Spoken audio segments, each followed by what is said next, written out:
What if your darkest traits are actually your greatest source of untapped power? The parts of yourself you've been pushing away, those shadows lurking beneath your conscious awareness, might hold the key to your wholeness.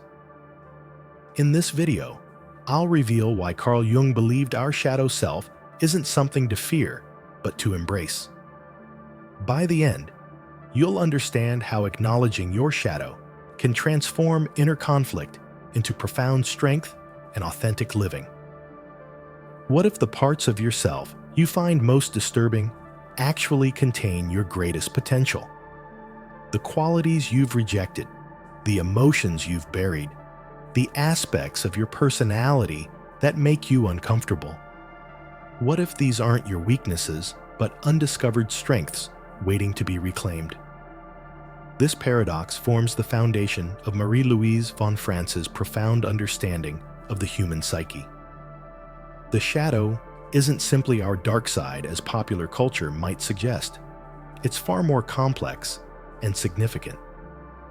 According to von Franz, the shadow represents an unconscious repository containing all aspects of our personality that we've deemed unacceptable and subsequently pushed away. What makes this concept so fascinating is that the shadow doesn't just hold negative traits. It contains any qualities, potentials, or natural impulses we've disowned, often because of external pressures or expectations rather than any inherent problem with these traits themselves. Think about your childhood for a moment. Remember how keenly aware you were of what earned approval from parents, teachers, and friends. Children are extraordinarily sensitive to the subtle and not so subtle messages they receive about which parts of themselves are acceptable and which aren't. Von Franz observed that children, as they adapt to the outside world, experience numerous psychological shocks. In response, they often retreat into what she describes as an inner fortress, a protective mechanism against the pain of rejection. To secure love and acceptance, we learned early to silence certain emotions, suppress particular behaviors, and deny specific traits. Maybe you were told that anger wasn't appropriate, that your sensitivity was weakness, that your natural exuberance was too much, or that your ambition was selfish. Whatever the specific messages, they created a template for what you needed to hide to be accepted. This self-censorship, driven by the primal need for connection and belonging, created your shadow, a container for all those disowned aspects of your authentic self. What happens to these denied parts of ourselves? They don't simply vanish or remain passive. Contrary to what we might hope, these repressed elements continue exerting influence from the unconscious, often in ways that feel mysterious or beyond our control. The more energy we invest in keeping certain qualities locked away, the more powerful their unconscious influence becomes. It's like trying to hold a beach ball underwater. The harder you push down, the more forcefully it wants to pop up. This explains why we sometimes behave in ways that seem completely contrary to how we perceive ourselves. You might pride yourself on being patient, but occasionally explode with disproportionate rage at minor frustrations.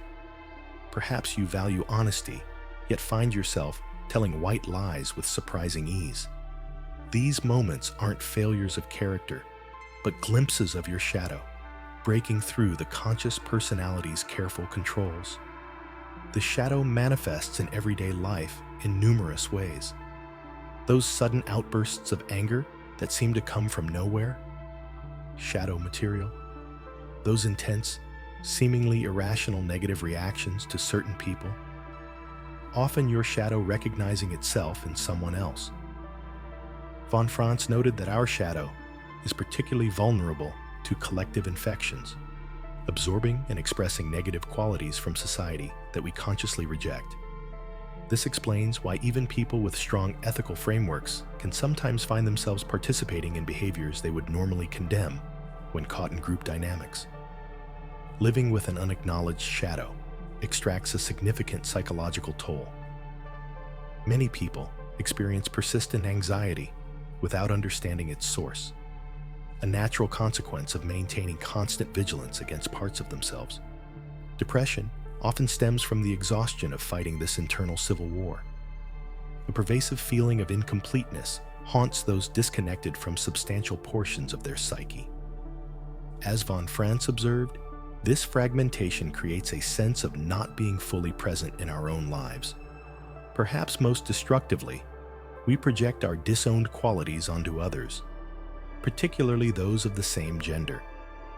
We become hypersensitive to precisely those traits in others that we've rejected in ourselves. The judgmental person, who can't stop criticizing others for selfishness, is typically unaware of their own unacknowledged needs and desires. The individual who rails against others' dishonesty may be disconnected from their own capacity for manipulation.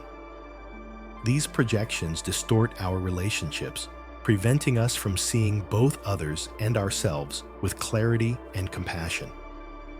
What makes this dynamic so fascinating is that the qualities in our shadow aren't inherently negative. They only become problematic through repression. The aggression we fear might, when integrated, become healthy assertiveness. The selfishness we condemn might transform into appropriate self-care. The sexuality we repress could become creative life force. This is why what we fear most about our shadow might actually be a doorway to wholeness.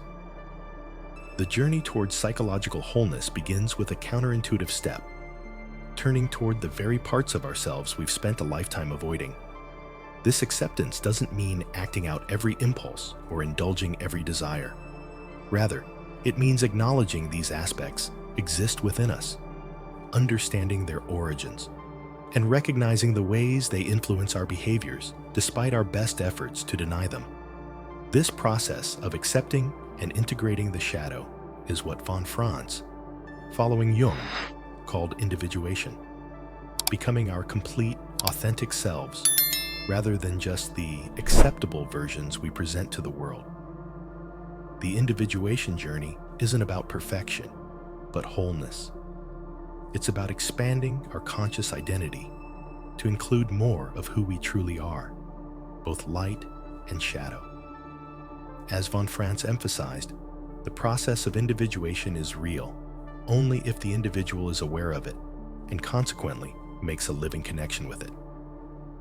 This means actively engaging with our disowned aspects rather than passively hoping they'll resolve themselves. The shadow can be either our friend or enemy, depending on ourselves, as von Franz noted. When we deny it, it becomes a saboteur, undermining our relationships and draining our energy. When we acknowledge it, it becomes a source of creativity, vitality, and authentic power, the very qualities we need to fulfill our unique potential. The shadow makes its presence known most dramatically in the theater of our human connections. Have you ever encountered someone who triggered an immediate, visceral dislike in you, without any rational explanation? That powerful, seemingly disproportionate reaction offers one of the clearest signals that your shadow is attempting to communicate with you through the mirror of another person. This phenomenon, known as projection, operates as an unconscious defense mechanism where we attribute to others what we cannot bear to recognize in ourselves. When we meet someone who displays traits we've banished to our shadow, our psyche sounds an alarm. Not because they're inherently threatening, but because they're reflecting back parts of ourselves we've worked hard to deny. The qualities that provoke our strongest emotional reactions aren't random. They're precise reflections of our own internal struggles. Think about the colleague whose self-confidence makes your blood boil, or the friend whose ambition you label as ruthless, or the family member whose emotional expressiveness makes you uncomfortable. In each case, your reaction reveals more about what you've repressed than about who they actually are. The emotions these encounters generate, irritation, judgment, even hatred, serve as signposts pointing toward the territories of your shadow. What makes this dynamic particularly fascinating is that these projections create a distorted reality lens. Through this lens, we perceive others not as complete human beings with complex inner lives like our own, but as one-dimensional characters defined by the very traits we've disowned. We cast them as villains in our personal narratives while remaining oblivious to our role in constructing these false identities. Marie-Louise von Franz observed something particularly revealing about this process. We're most powerfully triggered by people of our own gender. This pattern emerges because the shadow typically appears in dreams and myths as a figure matching our own gender, mirroring the aspects we've hidden from ourselves. When we encounter someone of our gender expressing qualities we've suppressed, the confrontation becomes charged with emotional intensity, as if they're breaking an unspoken rule about how we should present ourselves to the world. These encounters often manifest as inexplicable feelings of dislike, envy, or contempt. Consider how often you've thought, "I don't know what it is about her, but something just rubs me the wrong way."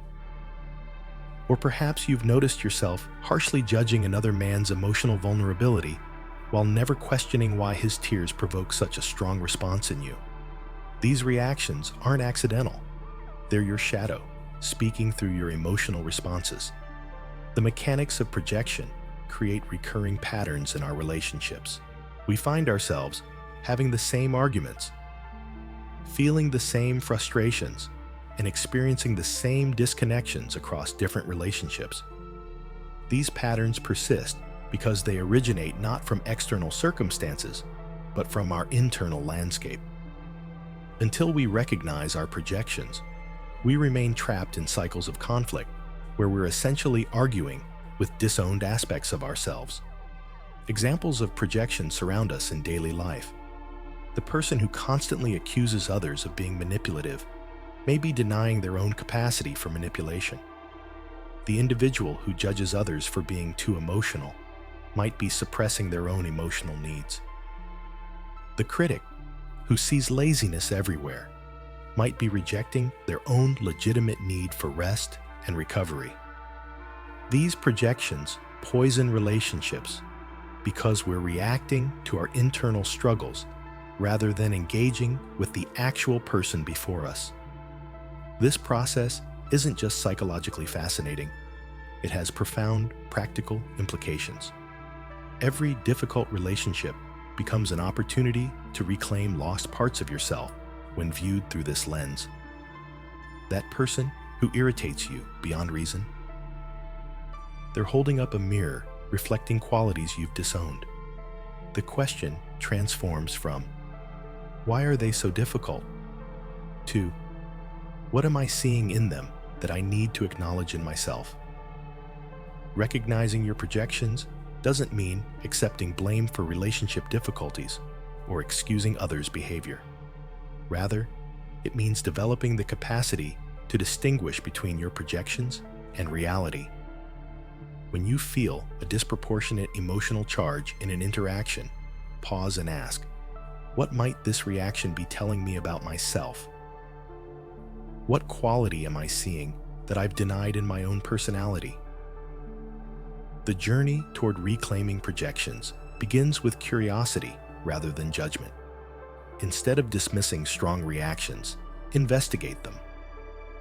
When you feel inexplicably irritated by someone's confidence, consider whether you've suppressed your own self-assurance.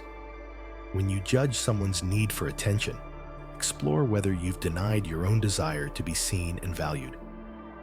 This investigation isn't about self-criticism, but about expanding your self-awareness and reclaiming your wholeness. As you retrieve these projections, something remarkable happens. Not only do your relationships transform as you begin to see others more clearly, but you also recover lost aspects of your own psychological wholeness. The energy previously spent maintaining these projections becomes available for creativity, connection, and authentic living. Your range of emotional experience expands, and you gain access to qualities you've long denied. Paradoxically, Our most challenging relationships often become our greatest teachers. The people who trigger us most intensely are unwittingly guiding us towards psychological integration if we're willing to look inward rather than place blame outward. The colleague whose assertiveness bothers you might be inviting you to reclaim your own voice. The friend whose joy seems excessive might be showing you where you've limited your own capacity for delight. Your unconscious mind has a language all its own, and it speaks most vividly when you surrender to sleep.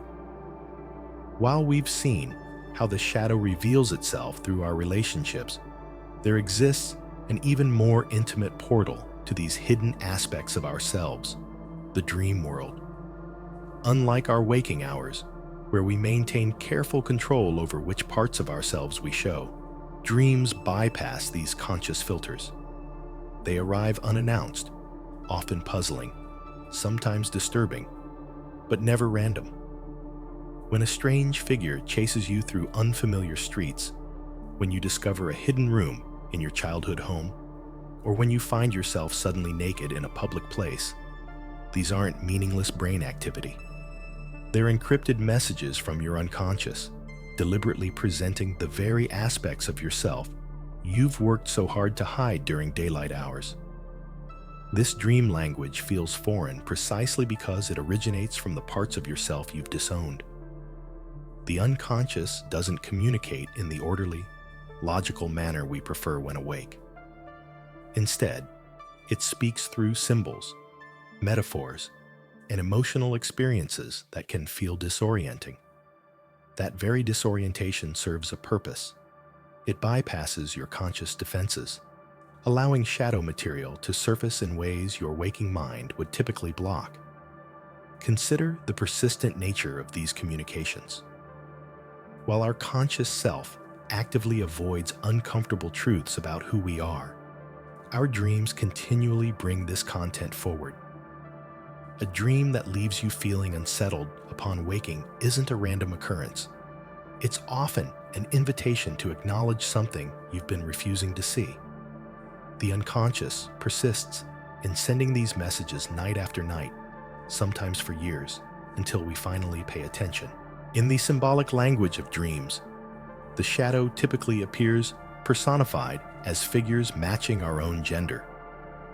This dream character embodies qualities we don't consciously identify with.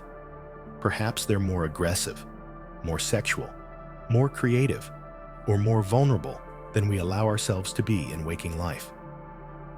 The emotional charge we feel toward these dream figures offers vital clues about what we've disowned. A woman who prides herself on being reasonable and composed might repeatedly dream of a wild, disheveled female figure dancing with abandon. A man who values intellectual pursuits might find himself confronted by an aggressive, physically powerful dream character. These figures aren't random. They represent precise aspects of the dreamer's personality that have been denied expression in waking life. What makes dream work particularly powerful is its highly personalized nature. Dream symbols aren't universal puzzles with fixed meanings, but rather intimate communications tailored specifically to your psyche.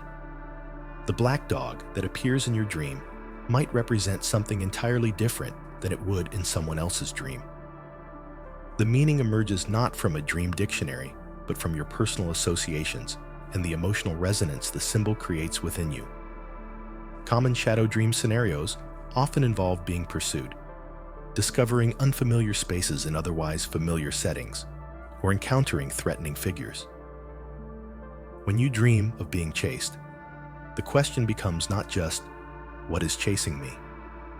But what part of myself am I running from?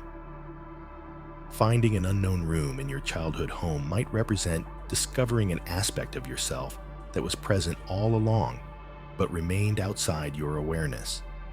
The threatening figure you face might embody qualities you've rejected, but that now demand integration. Your emotional reactions within these dreams offer particularly valuable guidance. Pay attention to which dream scenarios generate the strongest feelings, whether fear, shame, excitement, or revulsion. These powerful emotions aren't arbitrary. They're signposts pointing toward the precise shadow aspects awaiting recognition. The intensity of emotion signals the psychological importance of what's being communicated. A recurring nightmare about failing an important test might reveal anxiety about not measuring up to internal standards. The overwhelming fear you feel when confronted by a dream intruder might point to disowned anger or power. The shame experienced in a dream, where you're exposed publicly, might connect to aspects of yourself you fear others would reject if revealed. When you begin recording these nighttime communications, writing them down immediately upon waking, noting the emotions they evoked, reflecting on their possible meanings, patterns gradually emerge. Certain symbols or scenarios repeat. Particular emotional reactions recur. These patterns aren't coincidental, but rather consistent messages about specific shadow aspects seeking integration. Through this dedicated practice of dream recording and reflection, something remarkable happens. The relationship with your shadow transforms. What began as frightening or disturbing dream content slowly becomes recognizable, even familiar. The figures that once pursued you might eventually approach you differently. The unknown rooms become spaces you can explore with curiosity rather than fear. This transformation represents the beginning of a meaningful dialogue with your shadow. The unconscious recognizes your willingness to listen and responds by communicating more clearly. Dreams that were once fragmented and chaotic become more coherent. The shadow, once perceived as an adversary, gradually reveals itself as a potential ally offering wisdom, creativity, and authentic power. By establishing this ongoing conversation with your dreams, you're not simply analyzing strange nighttime stories. You're actively participating in the integration of your personality. The energy once used to repress and hide these aspects becomes available for living more fully. Qualities once feared become sources of strength. The dream world becomes not just a place of mysterious symbols, but a bridge to wholeness. This bridge to wholeness through dreams isn't a new discovery. It's ancient wisdom we've forgotten. Far from the noise of modern life, in the harsh wilderness of northern Canada, a remarkable group of people survived for generations by doing what most of us find nearly impossible: completely trusting the guidance that emerges from their deepest, most hidden selves. While searching for examples of natural psychological integration, Marie-Louise von Franz turned her attention to an isolated culture that offered profound insights into our relationship with the unconscious. The Naskapi Indians of the Labrador Peninsula lived in circumstances that fostered something extraordinary: a society built around listening to inner wisdom rather than suppressing it. What makes their approach so remarkable isn't just what they did, but what they didn't do. Far removed from established religious systems or rigid tribal customs, the Naskapi weren't taught to ignore their inner experiences or to privilege external authority over their own knowing. Instead, they developed a relationship with their unconscious that many of us now struggle to rebuild after years of disconnection. The contrast with our modern approach couldn't be more striking. Where contemporary society often dismisses dreams as random neural firings or treats the unconscious as something to be conquered, the Naskapi built their entire way of life around honoring these messages. For them, dreams weren't curious nighttime distractions, but essential survival tools that helped them navigate everything from weather prediction to hunting, activities their lives literally depended on. At the center of Naskapi psychology was a concept that beautifully parallels what we've been exploring about the shadow. They believed each person had an inner companion within their heart, an immortal presence they called my friend, or mistapeo, meaning great man. This wasn't some abstract theory, but a living relationship they cultivated throughout their lives, continuing even after death through reincarnation. This great man spoke primarily through dreams, and the Naskapi considered it their foremost obligation to listen attentively to these messages. But they understood something crucial about this relationship, something many of us miss in our approach to inner work. The Naskapi recognized that honesty and generosity attracted the great man's guidance, while dishonesty and deceit drove him away. Think about what this suggests about our relationship with our own hidden aspects. The shadow doesn't withdraw because we acknowledge its existence, quite the opposite. It's our pretense, our internal dishonesty about who we really are, that creates the distance. When we practice radical honesty with ourselves, those disowned parts begin to offer their wisdom rather than their disruption. Perhaps most fascinating is how the Naskapi honored these dream messages.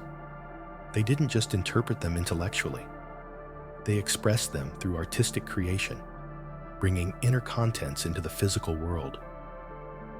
This externalization of internal wisdom created a bridge between conscious and unconscious, between the known self and the hidden self, transforming abstract guidance into tangible reality. For the Naskapi, this wasn't merely a spiritual practice, but a practical necessity. Their dreams provided specific guidance for hunting, a skill essential for survival in their harsh environment.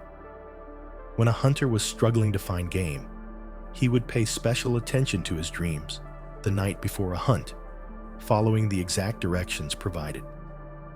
By listening to this inner voice, the hunter accessed knowledge beyond what his conscious mind alone could provide. This practical relationship with the unconscious offers us a powerful model. What if, instead of seeing our shadow as something to be feared or overcome, we approached it as the Naskapi approached their great man, as a source of wisdom that knows more than our conscious mind can grasp? What if the parts of ourselves we've rejected actually contain precisely the insights we need for navigating our most challenging circumstances? The Naskapi demonstrate something profound about the psychology of wholeness. Their approach wasn't about transcending human nature or achieving some perfect state of enlightenment. It was about practical integration, acknowledging all aspects of the psyche and allowing them to contribute their unique wisdom to the whole. Their way of life suggests that our modern psychological fragmentation isn't inevitable, but learned. We aren't born disconnected from our unconscious. We're taught to distance ourselves from it through social conditioning that privileges only certain aspects of human experience while rejecting others as unacceptable or meaningless. What's particularly striking is how the Naskapi's approach aligns with what we now understand about shadow integration.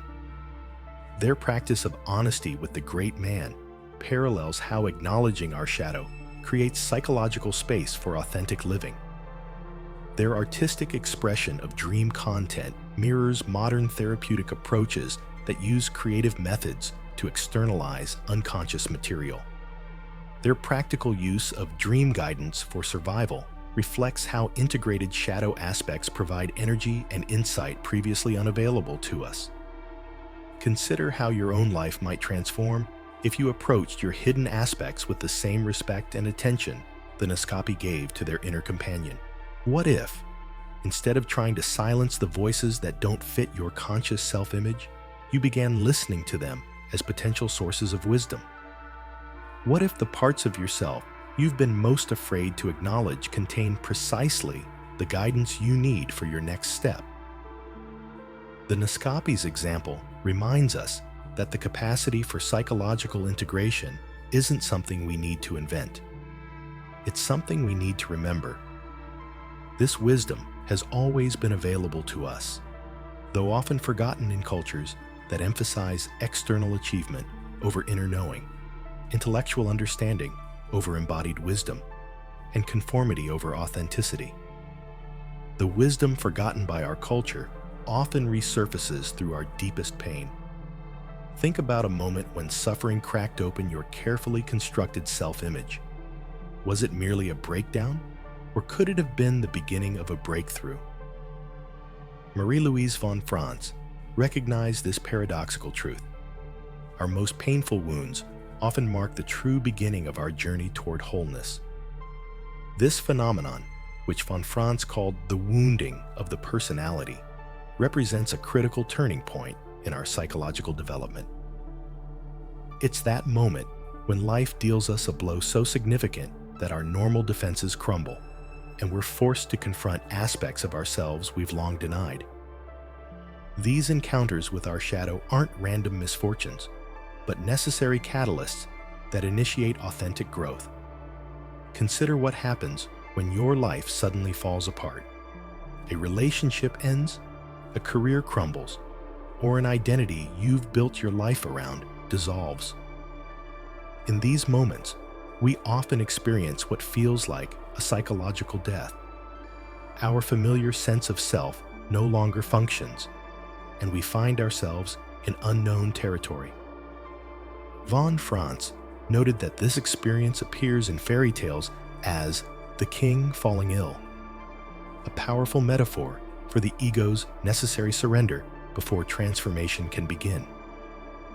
When pain strikes, our first instinct is to look outward. We blame circumstances, other people, or bad luck for our suffering. If only my partner hadn't left, we think, or if only I hadn't lost that job. This external focus feels safer than the alternative, turning inward to face what the suffering might be revealing about ourselves. But von Franz emphasized that the true opportunity for growth lies precisely in this inward turn, in recognizing our suffering as an invitation to undertake inner work rather than simply blaming external circumstances. This invitation often arrives when we least expect or want it. The approaching darkness of the shadow doesn't arrive on our schedule or according to our preferences. It emerges when our psychological system requires balance, when aspects of ourselves have been denied for too long. The healing process begins not by avoiding this darkness, but by approaching it without judgment, asking what it might have to teach us. What makes this process so challenging is that we must confront aspects of ourselves we've disowned. The jealousy we swore we'd never feel, the rage we promised we'd never express, the vulnerability we vowed never to show. These rejected parts don't disappear when we banish them. They retreat into the shadow, where they grow stronger and more autonomous the longer they remain unseen. But here's where the alchemy happens. When we finally turn toward these disowned aspects of ourselves, something remarkable occurs. The energy previously invested in keeping these parts at bay becomes available for creative expression and healing. This is why many of history's most innovative artists, writers, and musicians have channeled their deepest wounds into their creative work. Think of Vincent van Gogh transforming his psychological suffering into paintings that pulsate with emotion, or Frida Kahlo translating her physical and emotional pain into self-portraits that reveal both vulnerability and strength. These weren't merely acts of self-expression, but profound processes of psychological integration, ways of acknowledging, exploring, and ultimately transforming shadow material. This creative engagement with the shadow represents one of the most powerful paths toward healing. When we express our wound artistically, whether through writing, visual art, music, or any creative medium, we externalize what was internal, making the invisible visible. We create a dialogue with parts of ourselves that previously could only communicate through symptoms and suffering. The energy unleashed through this process is extraordinary. Many people report feeling a sense of vitality and purpose they never experienced when parts of themselves were locked away. The very aspects of our personality that caused us the most shame or pain can become wellsprings of insight, empathy, and creative power when they're integrated rather than repressed. This transformation embodies what von Franz recognized as the archetype of the wounded healer. The understanding that our wounds, when fully acknowledged and integrated, become sources of wisdom and healing both for ourselves and others. The wounded healer doesn't heal despite their wounds, but because of them. Their suffering becomes the foundation of their empathy. Their broken places become the source of their strength. Think about the therapist whose personal struggle with anxiety allows them to truly understand their client's fears, or the addiction counselor whose own recovery journey gives them both compassion and practical wisdom for those still suffering, or the writer whose willingness to explore their own darkness creates stories that help readers feel less alone in theirs. Each exemplifies the wounded healer archetype in action. What makes this process transformative isn't merely acknowledging our wounds, but actively engaging with them, exploring their contours, understanding their origins, and discovering the gifts hidden within them. This means approaching our suffering with curiosity rather than avoidance, asking not, "How can I make this stop?" but "What might this be teaching me?" The integration of shadow material through this process isn't about transcending our humanity or achieving some perfect, pain-free state. It's about expanding our capacity to hold the full range of human experience, the light and the dark, the joy and the sorrow, the strength and the vulnerability. It's about becoming more whole, not more perfect. When we embrace our wounds in this way, we discover that the very experiences that once seemed to diminish us can become the foundation of our unique contribution to the world. The specific pattern of our brokenness creates the specific shape of our offering. No one else has lived your exact story, felt your particular pain, or faced your unique challenges. When integrated, these experiences become wisdom that only you can offer. Our unique wounds become our greatest gifts, but the actual transformation requires patience rather than heroism. Most people imagine shadow work as a dramatic confrontation, a battle to be won or a mountain to be conquered. In reality, it's more like learning an ancient dance, where mistaking the rhythm could leave you stumbling in the dark. This dance of integration isn't about achieving moral perfection or eliminating your flaws. It's about developing a lifelong relationship with parts of yourself you've been trained to reject. Many of us avoid this work because we secretly fear that acknowledging our shadow might overwhelm us. What if giving any attention to our anger, selfishness, or sexuality causes these qualities to take over? Marie-Louise von Franz discovered the opposite is true. When we engage with our shadow, we don't become worse people. We become more balanced, more honest, and paradoxically, more capable of genuine goodness. The very act of bringing consciousness to these hidden aspects transforms their expression from destructive to constructive. There's something profoundly liberating about realizing that integration isn't a fixed destination, but a continuous journey. Von Franz describes individuation as creating a meandering pattern, where different aspects of ourselves emerge, fade, and reappear over time. This cyclical nature reminds us that shadow work isn't a one-time event where we heroically confront our darkness and emerge forever changed.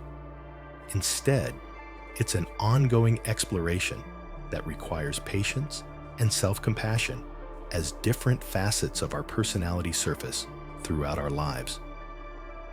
So how do we begin this dance with our shadow? Surprisingly, the entryway to this profound work often comes through simple, practical approaches. Journaling creates a private space to explore thoughts and feelings we might otherwise censor. When you notice a strong emotional reaction, pause and write about it without judgment. What does this feeling remind you of? When have you felt this before? The patterns that emerge often point directly to shadow material waiting to be recognized. Dream analysis offers another powerful pathway. Unlike the conscious mind, which carefully curates what it's willing to see, dreams bypass our filters and speak directly through symbols and emotions. Keeping a dream journal by your bedside and recording dreams immediately upon waking can reveal consistent patterns and messages. Over time, you'll begin to recognize the specific ways your unconscious communicates with you, creating a personalized dictionary of your inner language. Creative expression provides a third approach. Whether through art, music, writing, or movement, creativity gives form to what might otherwise remain formless. When we create without excessive self-criticism or control, the shadow often finds its way into our work, offering insights we couldn't access through logical analysis alone. The beauty of creative expression is that it allows the shadow to communicate in its native language, through images, sensations, and emotions rather than words. Perhaps the most challenging aspect of this work involves a fundamental shift in the ego's stance. Instead of the ego attempting to control the process according to its plans and timelines, von Franz suggests it must listen attentively to the inner urge toward growth. This requires moving from a controlling position to a receptive one, allowing the unconscious to set the pace and direction of development. The ego's job becomes witnessing and integrating rather than forcing or directing. This doesn't mean becoming passive. It means developing a different kind of attention, one that's more attuned to the subtle signals of the unconscious as they arise in daily life. When you feel disproportionately irritated by someone, or find yourself defending against a particular quality in others, these moments become invitations to turn inward and explore what might be asking for integration within yourself. What makes this work worthwhile is the remarkable transformation that occurs when shadow qualities are acknowledged and integrated.